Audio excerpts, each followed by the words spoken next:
Hi, early കണക്ഷൻസിൻ്റെ ഇന്നത്തെ എപ്പിസോഡിൽ ഞാൻ ഇൻഫൻസ് അല്ലെങ്കിൽ ന്യൂ ബോൺസിനെ കുറിച്ചാണ് കൂടുതൽ കോൺസെൻട്രേറ്റ് ചെയ്യുന്നത്. ഇതിൽ ഞാൻ എന്താണ് ഒരു ഇൻഫൻറ്റിനെ കുറിച്ച് നമ്മുടെ മനസ്സിൽ വെക്കേണ്ട മൂന്നാല് കാര്യങ്ങളും ഒപ്പം ഈ ഒരു ഫേസിൻ്റെ ഇമ്പോർട്ടൻസും നമ്മൾ as parent as A mother നമ്മൾ അറിഞ്ഞിരിക്കേണ്ട രണ്ട് പ്രശ്നങ്ങളുമാണ്. അപ്പോൾ നമുക്ക് അതിലേക്ക് കിടക്കാം. First of all, there are three things which are very important in an infant, which is love, warmth and food that you give him.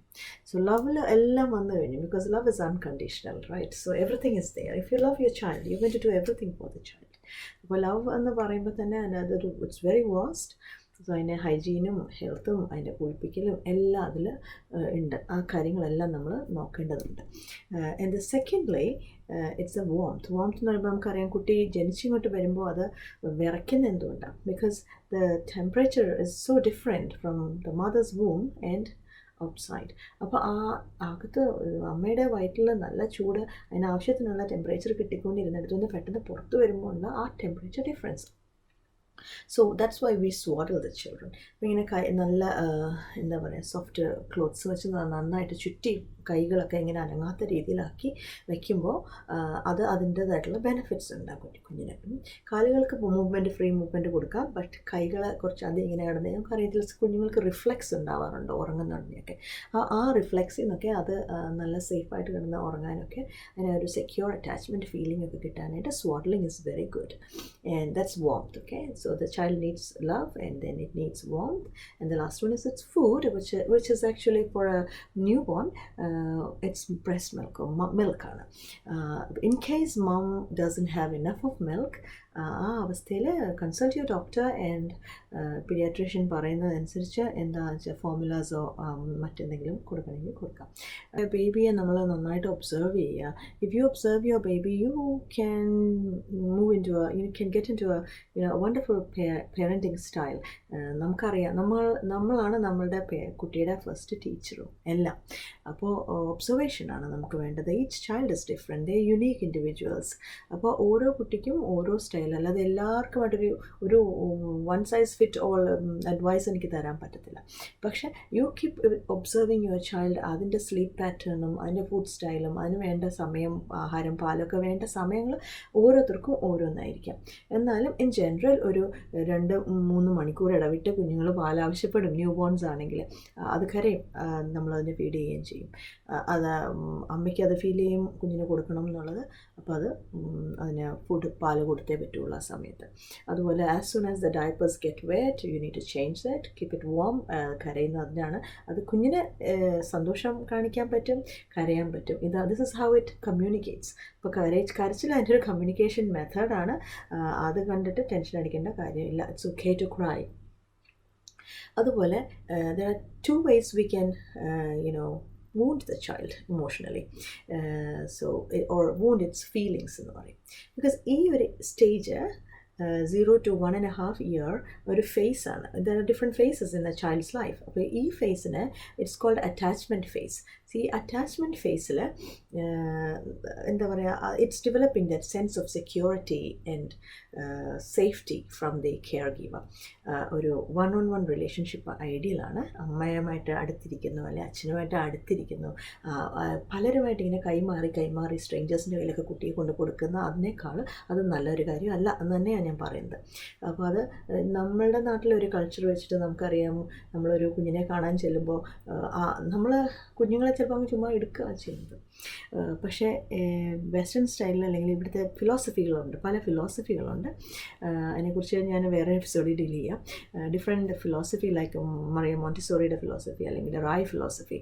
ഇതിലൊക്കെ റെസ്പെക്റ്റ്ഫുൾ പേരൻറ്റിങ് എന്നൊക്കെ പറയുന്ന സംഭവമുണ്ട്. Respect to the child, because it is an individual. അതൊരു കളിപ്പാട്ടമൊന്നുമല്ല എല്ലാവർക്കും പൊക്കി എടുത്തുകൊണ്ട് നടക്കാൻ. അപ്പോൾ as you respect the child, you ask you talk to the child, ask permission. ഞാൻ എടുത്തോട്ടെ എന്ന് ചോദിച്ചിട്ടൊക്കെ എടുക്കുകയുള്ളൂ കുഞ്ഞുങ്ങളെ, അല്ലാതെ കുഞ്ഞിന് മനസ്സിലാവുകയൊക്കെ ചെയ്യുന്നുണ്ട് എന്നാണ് എൻ്റെ കണക്ക്. അപ്പോൾ before you take a child, you talk to the child and get permission. നിങ്ങൾക്ക് കാണാൻ പറ്റും ചില സമയത്ത് അത് വരാൻ താല്പര്യമില്ലാത്ത പോലെ മാറിപ്പോകുന്നത്. Then don't take it. Drag ചെയ്തെടുക്കാൻ പാടില്ല കുഞ്ഞിനെ. അത് റെസ്പെക്റ്റ് അല്ല കാണിക്കുന്നത് അങ്ങനെ ചെയ്താൽ. So I was talking about emotional, wounding the child in two different ways. One, neglecting the child. So you might neglect a child, like if it's crying for quite a long time and you're not looking after the child, not going to the child and asking what happened, അല്ലെങ്കിൽ ചിലപ്പോൾ അത് കരയുന്നത് എന്തിനാണെന്ന് നിങ്ങൾക്ക് മനസ്സിലാക്കണം. You will understand it, or like if it's crying for food, or whether the napkin is wet, or if the light is too bright, or if music is too loud. ഇങ്ങനെയുള്ള കാര്യങ്ങൾ മനസ്സിലാവും നമുക്ക്. അപ്പോൾ അത് ശ്രദ്ധിക്കാതിരുന്നാൽ 1.5 വയസ്സ് വരെയുള്ള കുട്ടികളുടെ കാര്യമാണ് ഞാൻ പറയുന്നത്. 0 to 1.5 years old വരെയുള്ള കുഞ്ഞുങ്ങൾ അതിനെ തഴഞ്ഞു കളയുന്ന അല്ലെങ്കിൽ നെഗ്ലക്റ്റ് ചെയ്യുക. That will lead to an emotional wound in the child. Also will lead to emotional trouble later. And the second one is being too much controlling over the child. Whatever the child does, you might say, no, don't do that, or not letting the child being himself. So other individual ആണ് അതിൻ്റെ he's unique. നമ്മളെപ്പോലെ ആവാനൊന്നും അതിനോട് പറയുന്നത് ശരിയല്ല. അപ്പോൾ sometimes parents in our culture we have seen how they become too much controlling and say not to do this, not to do that. ഇത് ഒക്കെ emotional wound വരുത്താം ഈ ഒരു ഏജ് ഗ്രൂപ്പിൽ. അതുപോലെ പേരൻസ് അറിഞ്ഞിരിക്കേണ്ട 2 പ്രധാനപ്പെട്ട കാര്യങ്ങൾ കുട്ടികളുമായിട്ട് റിലേറ്റ് ചെയ്തതാണ് സിഡ്സ് ആൻഡ് SBS. സിഡ്സ് എന്ന് പറയുന്നത് സഡൻ ഇൻഫൻറ്റ് ഡെത്ത് സിൻഡ്രോം ആണ്. അപ്പോൾ ഇതിന് പ്രത്യേകിച്ച് റീസൺ ഒന്നും അറിയില്ല. കുട്ടി മരിച്ചു കിടക്കുന്നതായിരിക്കും നിങ്ങൾ കാണുന്ന രാവിലെ ബെഡിൽ. Okay, sudden and unexplainable death in the first year. So, and the diagnosis of this can be done only through autopsy. പിന്നെ കുറേ പ്രിക്കോഷൻസ് പറയുന്നുണ്ട് അത് സംഭവിക്കാതിരിക്കാനായിട്ട്. കോട്ട് അതിനെ കിടത്തുന്ന ബെഡ് ഫേം ആയിരിക്കണം. നേരെ put the baby on its back, നേരെ കിടത്തുക. സ്വാഡ്ലിങ് പാടില്ല. After 2 months no swaddling, because അപ്പോഴത്തേക്ക് കൈക്കൊക്കെ ആരോഗ്യം വരും. അന്നേരം അത് കൈ പൊക്കും. സ്വാഡ്ല് ചെയ്തിട്ടിരിക്കുന്ന ക്ലോത്ത്സ് തുണിയെടുത്ത് മുഖത്ത് ഇടാം. So that could lead to suffocation or strangling. ഇത് അവോയ്ഡ് ചെയ്യാനായിട്ട് അത് ശ്രദ്ധിക്കുക. കുഞ്ഞിന് വേണമെങ്കിൽ സ്ലീപ്പ് ബാഗ് അല്ലെങ്കിൽ വേറെ ക്ലോത്ത് ഡ്രസ്സ് ഉണ്ടല്ലോ അത് മതിയോ. മുഖത്തോട്ട് വീഴുന്ന ഒന്നും ഇടാൻ പാടില്ല. പലപ്പോഴും അമ്മമാർ കുട്ടി കിടക്കുന്ന സ്ഥലം ബെഡൊക്കെ ഭയങ്കര ഡെക്കറേറ്റ് ചെയ്ത് ടോയ്സും കഡ്ലീസും സോഫ്റ്റ് സ്റ്റഫ് കൊണ്ട് നിറയ്ക്കുന്ന കാണാം എൻ്റെ ക്രിബ്. അത് പാടില്ല. അമ്മയ്ക്ക് വേണ്ടിയിട്ടല്ല ഇതൊന്നും ചെയ്യേണ്ടത്. കുഞ്ഞിനിതൊന്നും കാണാൻ പറ്റില്ല ഈ ഒരു സ്റ്റേജിൽ. വളരെ ഇൻഫൻറ്റ് സ്റ്റേജിൽ അവർക്ക് വേണ്ടത് സെക്യൂരിറ്റിയും സേഫ്റ്റിയുമാണ്, not decoration. So just take everything out of the bed. കുട്ടിക്ക് മാത്രമുള്ളതാണ് ബെഡ്. ഫേം സർഫസ് ആണ് ബെറ്റർ. എന്നതാണ് കുഷനി വാട്ടർ ബെഡ് ഒന്നും പാടില്ല കുഞ്ഞുങ്ങൾക്ക്. And also make sure and no smoking near the child. അപ്പോൾ ഈ സിഡ്സ് സംഭവിക്കാനുള്ള ഒരു റീസൺ പറയുന്നത് pregnant teenage pregnancy, and also pregnant ladies who smoke and drinking, who does drinking and alcohol consumption. Some people share their bed with the baby. അപ്പം അമ്മയുടെ കൂടെ ആയിരിക്കും കിടക്കുക. അപ്പം ഞാനൊക്കെ അങ്ങനെയായിരുന്നു. എൻ്റെ കൂടെയാണ് ഞാൻ എൻ്റെ കുഞ്ഞിനെ കിടത്തിയത്. ഞങ്ങളെ 2 പേരെയും കിടത്തിയത് കൂടെയാണ്, മാറ്റി കിടത്തിയിട്ടില്ല. അത് നമ്മുടെ ഒരു കൾച്ചറിൻ്റെ ഭാഗമാണ്. പക്ഷേ വിദേശത്തൊക്കെ ആണെങ്കിൽ അവരെ കൂടെ കിടത്തില്ല. അവരെ കുട്ടിക്ക് വേറെ ഒരു ക്രിബ് കാണും, ഓർ ബേസിനെറ്റ് കാണും. അത് ചെറിയൊരു ബേസിൻ പോലൊരു സാധനം അത് അമ്മയുടെ അടുത്ത് വയ്ക്കും. അപ്പോൾ അതൊരു വേറൊരു എന്താ പറയുക ഒരു കണ്ടെയ്നറാണ്, അതിനകത്താണ് കുഞ്ഞിനെ കിടത്തുന്നത്. അതുകൊണ്ടൊരു അഡ്വാൻറ്റേജ് എന്താണെന്ന് വെച്ചാൽ അറിയാതെ അമ്മയും അപ്പനും ഒന്നും കൈയും കാലും എടുത്താൽ കുഞ്ഞിൻ്റെ മണ്ടയിൽ വെച്ച് അതിനെ സ്ട്രാങ്കിൾ ടു ഡെത്ത് അല്ലെങ്കിൽ സഫോക്കേഷൻ ഒന്നും വരത്തില്ല. അത് സ്പെഷ്യലി ടീനേജേഴ്സൊക്കെ ആണെങ്കിൽ അവർക്ക് ബോധം ഉണ്ടാവില്ല. ഇത്ര ചെറുപ്പത്തിലെ പ്രഗ്നൻസിയിലേക്ക് പോകുന്ന ആൾക്കാർക്ക് കുഞ്ഞുങ്ങളാണ്, അവരും ചെറുതാണ്, പേരൻസും ചെറുതാണ്. അപ്പോൾ അവരെ കുഞ്ഞുങ്ങളെ നോക്കാനൊന്നുമുള്ള അറിവിലോട്ട് എത്തിയിട്ടില്ല. അപ്പോൾ അതാണ് ടീനേജ് പ്രഗ്നൻസിയിൽ ഇതിലൊക്കെ സംഭവിക്കാമെന്ന് പറയുന്നത്.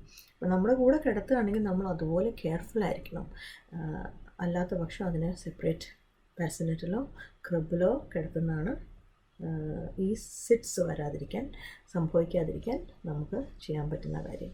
ഓക്കെ, അതിന് ആവശ്യത്തിന് വാംത്ത് ഉണ്ടോ എന്നുള്ളത് ചെക്ക് ചെയ്യേണ്ടതുണ്ട്. അതിൻ്റെ ടെമ്പറേച്ചർ വല്ലാതെ തണുത്ത് പോയാൽ അത് നമ്മൾ ഉടനെ ചെക്ക് ചെയ്യേണ്ടതൊക്കെ ഉണ്ട്. അപ്പോൾ സ്വാഡ്ലിങ് നല്ലതല്ല. ആഫ്റ്റർ 2 വീക്ക് കിട്ടുന്ന സംഭവമാണ് പറയുന്നത്. തുണിയിട്ട് നന്നായിട്ട് ചുറ്റി കെട്ടും. 2 മാസം വരെ മതി അത് കഴിഞ്ഞിട്ട് സ്വാഡ്ൽ ചെയ്താൽ കുഞ്ഞ് കൈ എടുത്ത് അനക്കാനൊക്കെ ഉള്ള ശക്തിയുള്ള ഒരാളായിട്ട് മാറിക്കഴിഞ്ഞു. അപ്പോൾ അത് വലിച്ച് തുണിയൊക്കെ എടുത്ത് തിരിച്ച് മുഖത്തേക്ക് ഇടാൻ ചാൻസ് ഉണ്ട്. So that can lead to SIDS. അപ്പോൾ ദാറ്റ്സ് അബൌട്ട് സിറ്റ്സ്. ഓക്കെ. അപ്പോൾ സഡൻ ഇൻഫൻറ്റ് ഡെത്ത് സിൻഡ്രോം അല്ലെങ്കിൽ ക്രിബ് ഡെത്ത് എന്ന് പറയുന്ന സംഭവമാണത്. The second thing that parents should keep in mind is shaken baby syndrome. Shaken baby syndrome എന്ന് പറയുന്നത് care giver അല്ലെങ്കിൽ whoever is looking after the child ചിലപ്പോൾ കുഞ്ഞ് കരഞ്ഞെന്ന് വരും. കരയുന്നത് it's okay. that's how they communicate. അവർ ചിരിക്കും, അവർ കരയും, അത് അവരുടെ കമ്മ്യൂണിക്കേഷൻ്റെ ഒരു മെത്തേഡാണ്. അത് വല്ലാണ്ട് കരയുമ്പോൾ some people get frustrated and they try to stop the cry. പല മെത്തേഡ് അവർ നോക്കും. അതിലൊന്നാണ് അവർ വല്ലാതെ ഇങ്ങനെ ഷെയ്ക്ക് ചെയ്യും കുഞ്ഞിനെ എടുത്തിട്ട്. അപ്പോൾ ഈ കുഞ്ഞ് അതിൻ്റെ തല വലുതാണ്, പക്ഷേ compared to the body the head is too big. Okay. And the neck is too weak. ഈ കാരണം കൊണ്ടാണ് നമ്മളെപ്പോഴും കുഞ്ഞുങ്ങളെ ന്യൂ ബോൺസിന് എപ്പോഴും ഈ നെക്കോട് ചേർത്ത് വേണം പിടിക്കണമെന്ന് പറയുന്നത്. അപ്പോൾ പിടിക്കുമ്പോൾ തന്നെ നെക്കും തലയും കൂടെ ചേർത്ത് വെച്ചാണ് പിടിക്കേണ്ടത്. ഈ കുഞ്ഞിനെ എടുത്ത് ഇങ്ങനെ കുലുക്കിയാൽ തല ഇങ്ങനെ മുന്നോട്ടും പുറകോട്ടും പോകുന്ന അവസ്ഥയിൽ അതിൻ്റെ ഉള്ളിൽ ബ്രെയിൻ കംപ്ലീറ്റ് ഡാമേജ് സംഭവിക്കാം. Okay, it's very delicate. That blood vessels പൊട്ടാം. ബ്ലഡ് വെസൽസ് പൊട്ടിയാൽ അതിൻ്റെ കണ്ണിന് ഉള്ള കാഴ്ച നഷ്ടപ്പെടാം കുഞ്ഞിന് ഫസ്റ്റ് ഓഫ് ഓൾ. അത് മാത്രമല്ല സെറിബ്രൽ പാൽസി ഓർ സീജേഴ്സ് ഇങ്ങനെയുള്ള ലോങ് ടേം ഇൽനെസ് കുട്ടിക്ക്. ഷേക്കൺ ബേബി സിൻഡ്രോം അവോയ്ഡ് ചെയ്യാനായിട്ട് if the child is crying, it's okay. Understand that it's okay to cry. Child will not die if it cries. But on the other hand, if you shake the baby, it could. So understand that it's okay to cry. And ചില ആൾക്കാർക്ക് അധികം കരച്ചിൽ കേൾക്കുമ്പം they get frustrated and they might, their emotional balance might change. അപ്പോൾ അങ്ങനെയുള്ള ഒരാളാണെന്ന് തോന്നിയാൽ അങ്ങനെയുള്ളവരുടെ കയ്യിൽ കുഞ്ഞുങ്ങളെ കൊടുക്കാതെ ഇരിക്കുക. അവരെ കെയർ ഗീവറായിട്ട് വെക്കാതെ ഇരിക്കുക. And also if you are handling the child and you try to make it stop crying and it's crying for a long time, അപ്പോൾ വല്ലാതെ കുറേ നേരമായിട്ട് കരയുന്നെന്ന് തോന്നിയാൽ you can just leave the place. Leave the child alone in a crib അല്ലെങ്കിൽ ബെഡിൽ അതിന് അപകടം വരാത്ത രീതിയിൽ, വീണ് പോകാത്ത രീതിയിൽ അതിനെ സേഫായിട്ട് വെച്ചിട്ട് just leave the place. Come back after 5 minutes. Okay, just talk to the child and then again go. Leave the place. Come back again after 5 minutes. It will settle down. And that's one way if you have no one to approach for help. ഇനി ആരെടുത്തെങ്കിലും ചെന്ന് help ചോദിക്കാൻ നിവൃത്തിയുണ്ടെങ്കിൽ go for help. ചോദിക്കുക, വേറൊരാളോട് ആവശ്യപ്പെടുക, കുഞ്ഞിനെ കൈമാറി കൊടുക്കുക. That's what you can do instead of shaking the baby. So shaking the baby is absolutely a no, and you should not let anybody do it. Especially in your infant age, you might have seen some people, doing different type of play with the child as if it's a toy. എടുത്ത് എറിയുക, പൊക്കി കളിക്കുക. No, ആ കുഞ്ഞ് ചിരിച്ചെന്നൊക്കെ വരാം, but അത് പേടിച്ചിട്ടൊക്കെ ആയിരിക്കാം. അപ്പോൾ അതുകൊണ്ട് എറിഞ്ഞും പൊക്കിയിട്ടും കുലുക്കിയുമുള്ള കളികളൊക്കെ അവോയ്ഡ് ചെയ്യേണ്ട ഒരു ഏജാണ് ഇൻഫൻസി. ഒരു 1.5 വയസ്സ് വരെയുള്ള കാലത്ത് അത് ചെയ്യാൻ സമ്മതിക്കേണ്ട കാര്യമില്ല. Again, it is said that 2/3 of the shaken babies will get the brain damage, which will lead them to long-term illness, such as seizures, cerebral palsy, blindness, or even death. And the 1/3, which may, those who 1/3 of these shaken babies may seem externally okay, but they will have brain injuries that could lead them to learning trouble with learning and making friends and also following your instructions.